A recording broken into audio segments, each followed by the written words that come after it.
Bonjour à tous. Dans ma spiritualité au quotidien, j'avais aujourd'hui envie de partager sur l'opportunité que nous avons tous d'apprendre quand un défi se présente. Et cette période de confinement est une période particulière de défi qui nous permet vraiment de pouvoir grandir et d'évoluer. Alors, qu'est-ce que cette période met en lumière chez moi? Comment ça me permet d'avoir des compréhensions et de comment je gère ça, comment je grandis de cette expérience qui est proposée. Alors, je suis Aurélie Guyet-Clément, j'accompagne les gens dans une approche holistique pour plus de bien-être, pour un retour à eux, à ce qu'ils sont vraiment. Plus de calme et de sérénité. Et si vous aimez ces petites chroniques dans ma spiritualité au quotidien, n'hésitez pas à liker et à partager. Et à vous abonner également à ma chaîne YouTube. Alors, j'avais envie d'aborder 2 points aujourd'hui. Le premier point dans cette période particulière, c'est le lien à l'autre, dont j'ai déjà parlé. Le lien à l'autre. Et puis le second point, ce sont nos peurs, les peurs qui peuvent émerger dans cette période particulière. Alors cette période de confinement, elle nous demande pour la plupart d'entre nous, de rester chez nous, dans un endroit qui est limité physiquement et qui du coup est vraiment limitant pour nos champs d'action habituels. Certains d'entre nous vont être confinés chez eux en étant seuls, et puis d'autres seront confinés chez eux avec leurs proches. En tout cas, dans un cas comme dans l'autre, on est vraiment mis en face de nos liens ou de l'absence de liens. D'ailleurs, les liens ou l'absence de liens et ce qui vient comme ça être percutant pour nous dans les deux cas.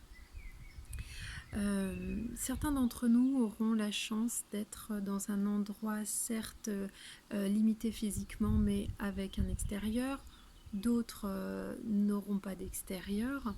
En tout cas, là, dans cet espace-là, où on pourrait voir ça comme une contrainte, finalement, une contrainte physique. Peut-être certains même vont trouver que ça restreint leur liberté. On a là une incroyable occasion déjà d'examiner nos liens et de les réinvestir.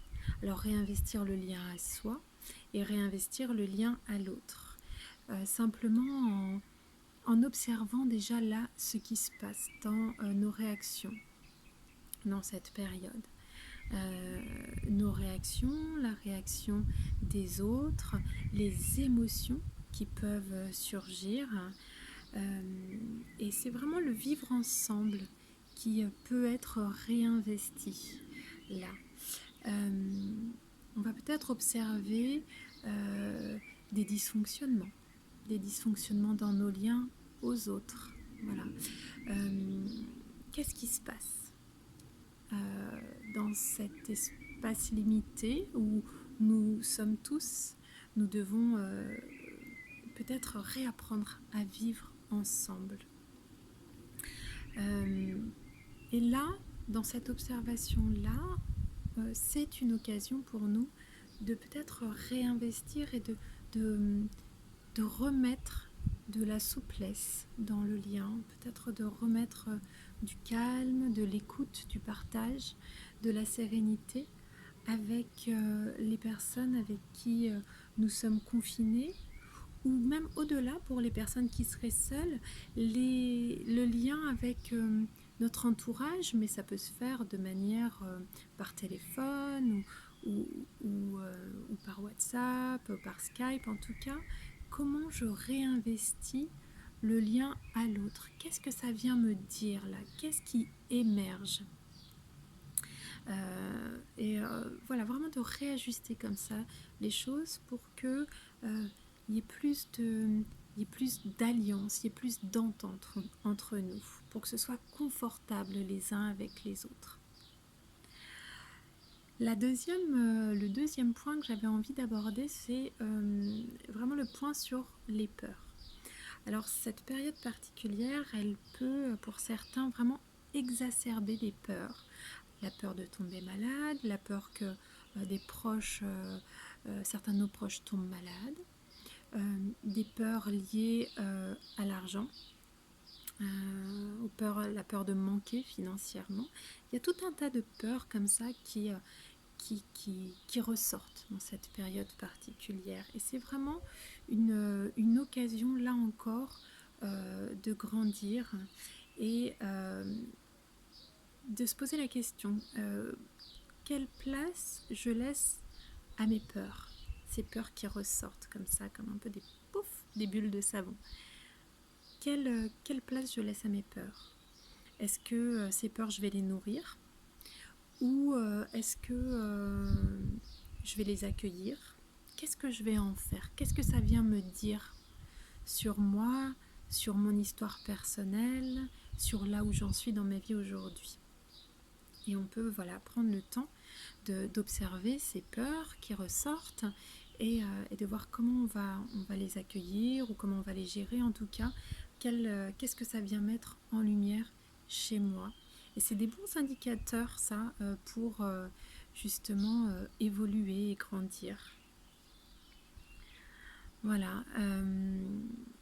Cette période, elle permet aussi, dans la gestion du temps, de ralentir. En fait, de permettre de goûter plus le temps. Habituellement, beaucoup d'entre nous sont à courir à droite, à gauche, dans nos obligations, dans notre quotidien.